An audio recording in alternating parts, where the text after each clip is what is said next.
Intimidation has always been one of Russian President Vladimir Putin's main tactics. Whenever Putin wants something to happen or something to stop happening, he begins throwing around threats or redeploying Russian military equipment to locations where he can use it to threaten others, and Putin is at it again. Ukrainian military intelligence has revealed that Russia is using Belarus as a proxy for a weapon deployment designed to pressure NATO and its European members into doing what Putin wants. Russia's president thinks that this latest move will change the discourse in Europe. What he doesn't realize is that NATO is long past the point of being threatened by Russia's power plays. In statements published by Ukrinform, the head of Ukraine's foreign intelligence service, Oreshnik, has revealed what Russia intends to do and how it's going to use Belarus to do it. We see measures to prepare and deploy the Oreshnik medium-range ballistic missile on the territory of Belarus, Oreshnik told the outlet. He added, Russia and Belarus are building military facilities for the launcher, surveillance and communication systems, which are elements of the Oreshnik system. However, as of now, these measures have not yet been implemented. In short, Russia wants its nuclear-capable ballistic missile inside a country that isn't Russia. And there can only be one reason why. Oreshnik being inside Belarus means that the missile is closer to the European countries Putin is acting like he will target if things don't go his way with the ongoing Ukraine war peace negotiations. The good news, at least right now, is that the Oreshnik isn't ready to launch, even if the plan is to station some of these missiles in Belarus. Plenty of infrastructure has to be put in place first, though it appears that Russia is willing to put the work in to make it happen. It has been for a while, in fact. While Oreshnik's comments are a somewhat official confirmation of Russia's plans from Ukrainian intelligence, Putin's Oreshnik positioning in Belarus has been known about for some time. The Kyiv Post makes that point in its own December 13th report on Putin's plans, where it says that Russia's plans to place Oreshnik missiles in Belarus became public last year. Those reports also included claims made by Belarusian President Alexander Lukashenko that the missile will be placed into active combat duty by December, though Oreshnik's comments suggest that this target may have been a tad ambitious. Right now, Russia has the ability to place Oreshnik missile launchers in Belarus along with the missiles themselves, but it doesn't have the full infrastructure in place. What Belarus has is a mock-up that Russia will develop into a full-fledged Oreshnik system over time. So Putin's enemies have some breathing room. However, Lukashenko has been acting as though his country getting his hands on Oreshnik is a game-changer for Belarus, rather than yet another example of how he has allowed his country to become little more than a puppet for Putin's regime. For instance, November 1st saw Pravda report that Lukashenko has proudly proclaimed that Belarus wants these missiles so that he can intimidate neighboring states that might represent a threat to his country. Why? I want them to know that we can slap them down if things go south. We'll sit down with Putin, decide, and then slap them down, so don't mess with us, Lukashenko said when discussing how Belarus could use Oreshnik missiles to attack Belarus's opponents overseas. Strangely, Lukashenko also added that the presence of the Russian missile on his country's turf would mean that Russian speakers inside Belarus would be safe. He said, "The war in Ukraine began with this. In Donbass, Russian speakers were oppressed, killed, and persecuted. I saw it with my own eyes." Ignoring the validity of these claims for a moment, this seems like a strange point for Lukashenko to make. He is the dictator of Belarus. If anybody was going to oppress or kill Russian speakers inside Belarus, it would have to be Lukashenko, and he clearly has no intention of doing that. Even if he did have that intention, the man who would be going to Putin to ask if he could use Oreshnik on Lukashenko would be Lukashenko. It makes no sense.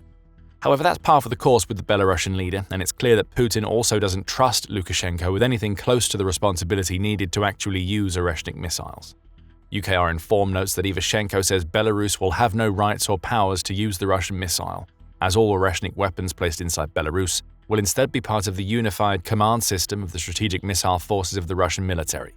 In short, Belarus is a proxy, a patsy, a puppet for Putin to use as he sees fit, which exposes Lukashenko's attempts to threaten others as the laments of a dictator who has less control over his own country than Russia. So if Putin isn't giving Belarus Oreshnik missiles so that Lukashenko can use them however he sees fit, then why are those missiles being sent to Belarus? Oreshnik has the answer as he tells Ukrinform.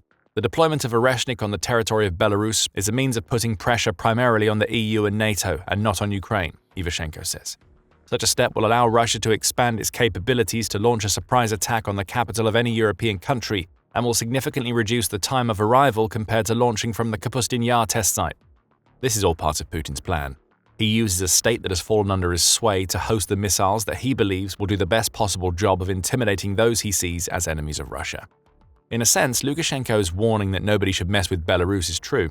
Only the reason that nobody should mess with the country is that Putin essentially considers it to be part of the Russian Federation in all but name, which means he can use it however he sees fit.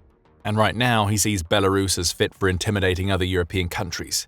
As for why Putin wants to scare Europe's major powers, it all comes down to the peace talks that the US is trying to facilitate between Russia and Ukraine.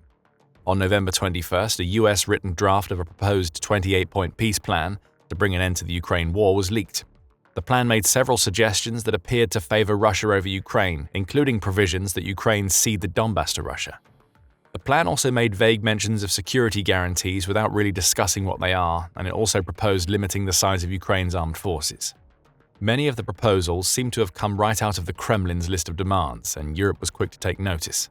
Just days after the plan had been leaked, European leaders had cooperated to create a counter-proposal to the plan, likely cooperating with Ukraine to do so.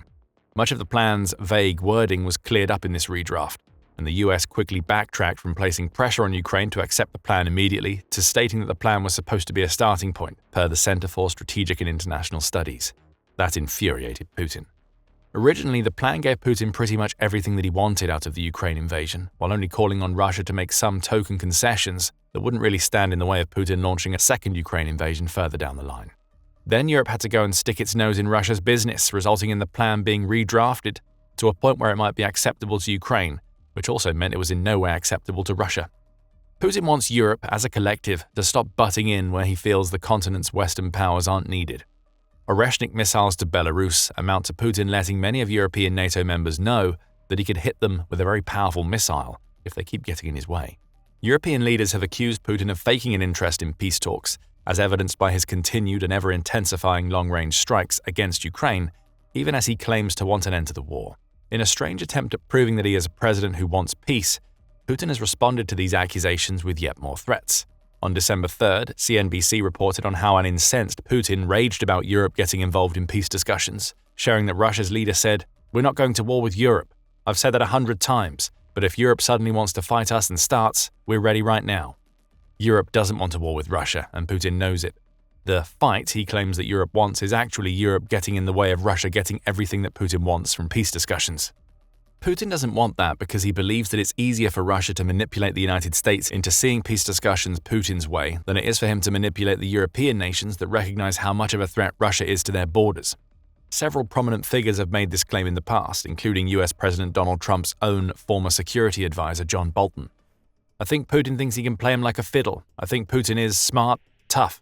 He plays a bad hand extremely well. I think he sees that he's not faced with a serious adversary here," Bolton said in June. A couple of months later, Trump's former national security advisor H.R. McMaster echoed these sentiments. He served under Trump during the US president's first term in office, and he claims that Putin exploited Trump's ego and insecurities even back then. Putin had described Trump as a very outstanding person, talented, without any doubt. And Trump had revealed his vulnerability to this approach, his affinity for strong men, and his belief that he alone could forge a good relationship with Putin, McMaster says. But this isn't a problem unique to Trump. Putin has been playing US presidents for a long time. McMaster makes this point, noting that both Barack Obama and George W. Bush were overconfident in their perceived abilities to improve US relations with Russia. In August, ABC said something similar, noting that Bush had even invited Putin to his ranch in Crawford, Texas back in 2001. Bush later stated, "I looked the man in the eye. I found him to be very straightforward and trustworthy. We had a very good dialogue. I was able to get a sense of his soul." Trump himself says that Putin has fooled many American presidents. Some argue that Trump doesn't realize that he's part of that list. Assuming this interpretation of Putin believing he can influence the US better than Europe is accurate, the deployment of Oreshnik to Belarus makes plenty of sense.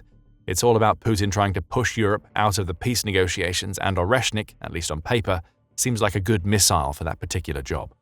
Some of what we know about Oreshnik comes from Russia itself, which means that the information should be taken with a hefty grain of salt.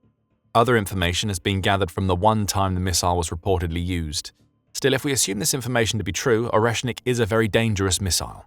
In November 2024, the BBC reported that the missile is capable of hitting hypersonic speeds of Mach 10, with Putin himself having claimed that there are currently no ways of counteracting this weapon. As for its range, estimates vary. A Russian military expert named Ilya Kramnik has claimed that Oreshnik can fly between 1,550 and 1,860 miles, though there may be potential to expand this range up to around 3,100 miles. Even assuming the first range is true, that's more than enough for Putin to use Oreshnik to threaten Europe if the missile is staged in Belarus. It also appears that Oreshnik has a separating warhead, the same analyst states. John Erath, who is a senior policy director at the Center for Arms Control and Non-Proliferation, has also claimed that Oreshnik is nuclear capable, which adds another layer of threat to the deployment of the missile into Belarus. Putin doesn't just want Europe to know that he can use Belarus to hit it with a missile so fast that it can't be stopped. He wants Europe sweating over the possibility of that missile carrying nuclear warheads. Nuclear saber-rattling can work wonders when your missile is actually capable of delivering nuclear warheads, but it isn't clear if Oreshnik can do that. In fact, it's not even clear just how much of a threat Oreshnik missiles in Belarus will actually pose. As the Kyiv Post points out, Russia's first and only confirmed use of Oreshnik occurred on November 21st, when Russia used the missile to target the Ukrainian city of Dnipro. That launch led some Western analysts to speculate that the missile appears to be a modified version of the Soviet-era RS-26. This doesn't necessarily mean that Oreshnik is weaker than Russia claims. However, only one confirmed use of a missile that could do serious damage in the Ukraine war suggests that Russia either hasn't perfected its missile yet, or given the recency of its use, it's only just managed to get Oreshnik right. Belarus will hope it's the latter. Even without any real control over whether and when the Oreshnik missiles stationed in his country are used, Lukashenko knows that they will at least allow him to bluster about presenting a threat to his enemies. However, bluster is all that he will be able to do. The news of Oreshnik's arrival in Belarus proves, if further evidence were needed, that Lukashenko has allowed his country to become a puppet state for Russia. Some even go so far as to claim that Putin has completed or is close to completing a quiet conquest of Belarus. The Atlantic Council's Hanna Lyubakova claimed that this conquest essentially happened in November. Lyubakova points out that Lukashenko has taken several steps that seem to pave the way for Belarus to become part of the Russian Federation. Belarus and Russia now have a unified tax system, the writer points out, noting that this tax system gives Russia untold access to Belarus's economic infrastructure. Lukashenko has also proposed a joint customs group that essentially allows Russia to shape yet more of his country's policies. Most Belarusians support independence, Lyubakova notes, but every concession, every roadmap chips away at the country's ability to determine its future. Lukashenko has traded that future to retain power. Oreshnik's heading to Belarus is yet another of those concessions. Head back to January, and George Barros of the Institute for the Study of War was also pointing out that Putin has essentially completed the quiet conquest of Belarus. Barros claims that Russia is now in the final stages of a multi-decade effort to annex Belarus, and Lukashenko has been the all-too-willing participant in this annexation. The formalization of the Union State Treaty, which was signed in 1999, but has been slowed down by Belarus and Russia having divergent interests in the past, would essentially complete the annexation, Barros argues. Until that formalization happens, actions like placing Oreshnik missiles in Belarus are designed to further Lukashenko's and, by extension, his country's dependence on Russia. The Kremlin very likely plans to leverage Belarus's population of 9.155 million people, Belarus's geostrategic territory on NATO's eastern flank, and Belarus's economic resources in service of Russian state power, Barros writes. Again, that's precisely what we're seeing with the staging of Oreshnik missiles, over which Lukashenko has no control, in Belarus. What else could that be other than Russia using Belarus's position on NATO's eastern flank to project the precise kind of power that Barros mentions? Belarus is barely a sovereign state anymore. It's more of an instrument that Putin is wielding to threaten Russia's enemies in Europe. Of course, the question to answer now is, will the threat of a nuclear-capable missile in Belarus be enough to stop European nations from supporting Ukraine as fervently as they have since Putin launched his invasion of the country? That's a difficult question to answer right now, especially as more infrastructure for Oreshnik needs to be built in Belarus before the missile represents the type of threat that Putin wants to create. But even if Oreshnik arrives fully formed in Belarus tomorrow, it may be too little too late for Putin. Europe has positioned itself firmly against Russia's leader, and there appears to be no going back from here. Putin hasn't helped himself here, as United 24 Media pointed out in a December 11th article, where it states that Russia is making open claims of being at war with Europe and NATO. A constant stream of hybrid warfare strategies is being employed by Russia against almost every NATO-aligned European state, with such incidents combining with the Ukraine war to collectively shift Europe toward a wartime mindset. By the end of November, Politico was reporting that European nations are thinking about directly retaliating against Putin's hybrid warfare, which would have been unthinkable just a couple of years ago. European Union or EU defense spending has also surpassed both Russian and Chinese spending, the Eurasian Times said in September. That's a massive turnaround from 2014, when the EU collectively spent less on defense than China. But in 2024, the EU's 27 members spent €343 billion, which is around $402 billion on their militaries, which the outlet says is about 3 times more than Russia's declared military spending. Bear in mind that the EU figures also don't include the UK's defense spending, which adds billions of dollars more to the collective European pot. If Putin's goal is to intimidate Europe, his actions seem to have the opposite effect. Oreshnik being in Belarus may only prompt more spending, deeper unity, increased strengthening and resolve among Europe's members. As for using Oreshnik to force Europe to withdraw from peace negotiations, Putin may be onto a non-starter there too. The immediacy of the response to the US-drafted peace plan highlights just how intently most of Europe supports Ukraine's right to sovereignty. On December 8th, The Guardian also reported that European leaders, including the UK's Prime Minister Sir Keir Starmer, French President Emmanuel Macron, and German Chancellor Friedrich Merz, had met Ukraine's President Volodymyr Zelensky at Downing Street. The 3 were joined in a conference call by the leaders of 7 other European nations, and Ukraine's peace negotiations were at the top of the agenda. Furthermore, the Financial Times reported on December 14th that a new draft of the proposed peace plan would lead to Ukraine potentially joining the EU at some point in 2026. None of these are the actions of a continent that is allowing itself to be intimidated by Russia. Putin may have a sinister plot in place for how he's going to use Belarus, but he may find that Europe isn't going to bite on Russia's latest bluff. In fact, the UK in particular seems to be more supportive of Ukraine than ever before. It's decided to ruin Putin's week with the quiet transfer of weapons that will be a nightmare for Russia to deal with in Ukraine. Find out more about that transfer in our video. And remember to subscribe to The Military Show for more coverage of what Ukraine's intel reveals about Putin's plans. And thank you for watching.